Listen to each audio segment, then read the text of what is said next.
UP के कासगंज में आज समाजवादी पार्टी के मुखिया अखिलेश यादव की अध्यक्षता में किसान पंचायत का आयोजन किया गया और उसी पंचायत में महान दल के साथ गठबंधन की घोषणा भी की गई।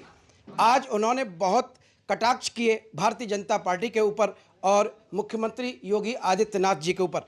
हमारे साथ मौजूद हैं ब्रज प्रांत के बीजेपी के अध्यक्ष रजनीकांत माहेश्वरी जी। आइए उनसे जानेंगे अखिलेश यादव की टिप्पणियों के बारे में और कुछ राजनीतिक हालात के बारे में। बहुत बहुत स्वागत है आपका ITV भारत में अध्यक्ष जी। सबसे पहले तो आज जो अखिलेश यादव जी ने यहाँ पर किसान महापंचायत की गठबंधन किया महान दल के साथ, ये रिश्ता क्या कहलाता है? महान दल से गठबंधन हो या मायावती से गठबंधन हो, ये गठबंधन एक धोखा है। जो परिवार का गठबंधन नहीं चला सकते, जो पापा के विरोधी हो जाए, मणिपुर मुख्यमंत्री जी के और चाचा शिवपाल के विरोधी हो जाए, तो वो कहाँ गठबंधन चला पाएंगे?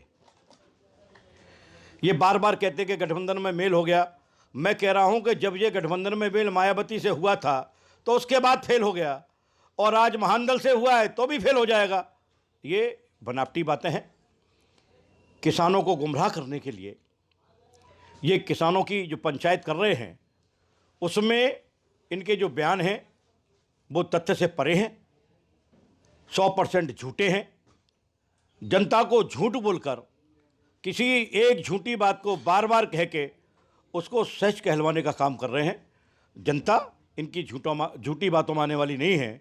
और फिर 2022 में आज भारतीय जनता पार्टी के पास +300 सीटें हैं। मैं आपको विश्वास के साथ कह सकता हूं कि आने वाले चुनाव में 2022 में विपक्ष को ठुकराकर जनता अपना स्पष्ट जनादेश भारतीय जनता पार्टी को देगी और 300 से अधिक सीटें जीत के आएंगी और फिर से उत्तर प्रदेश की कमान बाबा योगी आदित्यनाथ संभालेंगे।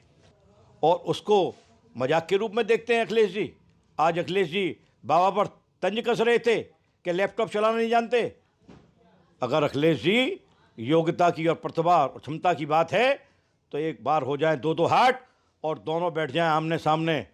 बाबा इतना योग्य व्यक्ति है कि आप उनके प्रश्नों का जवाब नहीं दे पाएंगे। सत्ता माना तो बहुत बड़ी बात है। मुरादाबाद में पत्रकारों पर उनके बाउंसरों ने हमले कर दिए। जब उनसे शिकायत की गई तो उन्होंने भी पत्रकारों के साथ कुछ अपमानजनक शब्दावली प्रस्तुत की। इसमें क्या कहना चाहेंगे? जब जब सत्ता के हसीन सपने देखने का मौका इनको मिलता है तब तब ये व्यभिचार और अत्याचार की राजनीति करते हैं। चाहे वो व्यापारी समाज हो या पत्रकार समाज के लोग हों, इनका काम तो गुंडागिर्दी करना है।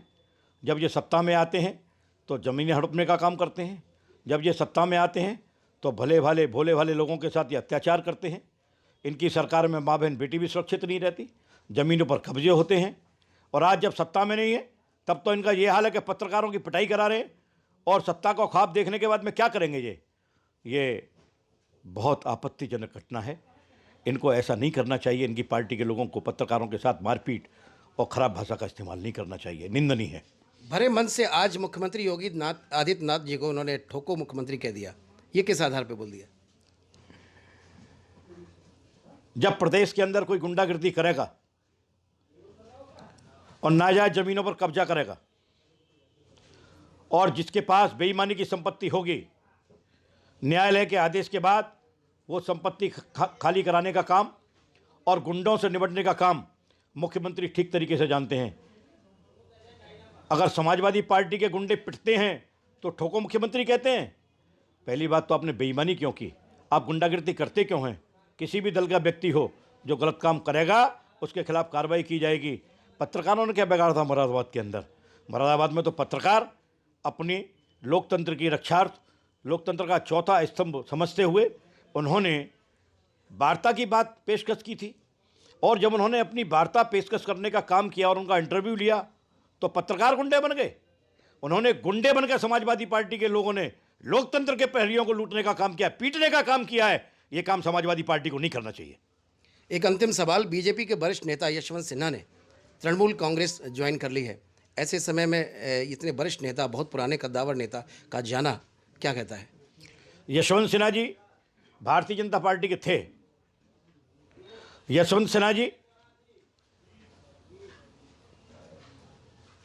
की बात मैं अगर कहूं और अगर तुलनात्मक दृष्टि से राजनीतिक दृष्टिकोण पर मैं अगर विचार करूं तो आज ममता की पार्टी के 100 से अधिक प्रभावशाली लोग जो विधायक है, सांसद है, वर्तमान में मौजूदा मंत्री हैं, उन्होंने ममता का साथ छोड़ दिया है और भारतीय जनता पार्टी के सदस्यता ग्रहण करने के बाद टिकट प्राप्त करके भारतीय जनता पार्टी का चुनाव लड़ रहे हैं। ये राजनीतिक अखाड़ा है। भारतीय जनता पार्टी की बंगाल में सरकार बनेगी। तृणमूल कांग्रेस के लगभग 2 दर्जन बड़े नेता बीजेपी में शामिल हो चुके हैं। ये प्रलोभन के तहत या कोई और विचारधारा से प्रभावित होकर, क्या लगता है? भारतीय जनता पार्टी के भी प्रलोभन नहीं देती। भारतीय जनता पार्टी गांव, गरीब और किसान, झुग्गी झोंपड़ियों का इंसान, बेरोजगार नौजवान, अनुसूचित जाति जनजाति का सम्मान, महिलाओं का उत्थान, हर समाज में अगड़ा हो, पिछड़ा हो, किसी भी जाति का हो, उसका सम्मान करके राष्ट्र के गौरव की बात करती है। राष्ट्र पहले है, राजनीति बाद में है। यह भारतीय जनता पार्टी का ध्येय है। ये थे हमारे साथ बीजेपी ब्रज प्रांत के अध्यक्ष रजनीकांत माहेश्वरी जी, जिन्होंने आज अखिलेश यादव की रैली में उठाए गए सवालों का बड़ी बेबाकी से जवाब दिया और आज के जो राजनीतिक परिवेश हैं उनका भी बड़ी बेबाकी से जवाब दिया। कासगंज से ईटीवी भारत के लिए मैं प्रशांत शर्मा।